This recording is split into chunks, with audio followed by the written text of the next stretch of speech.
เมื่อไรรักจะคืนรื่นรมตะเบกบานแล้วร่วงสีมนที่ชื่นชมดีกริ่งระงม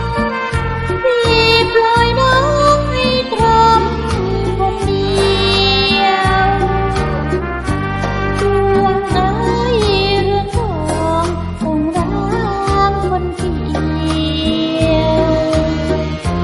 ดวงข้าวคอยเกี่ยวตรงนี้คอยเลี้ยวคอยนับวันรอพี่นาเกิดมาสาวบ้านนายัง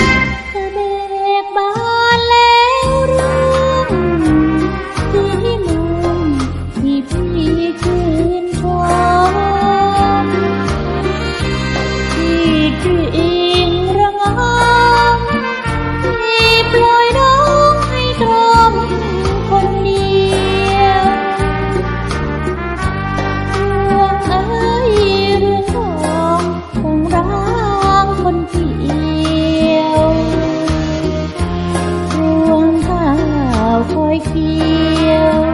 น้องนี้ค่อยเลี้ยวค่อยนับวันรอพี่มากลับเถิดนาสาวบ้าน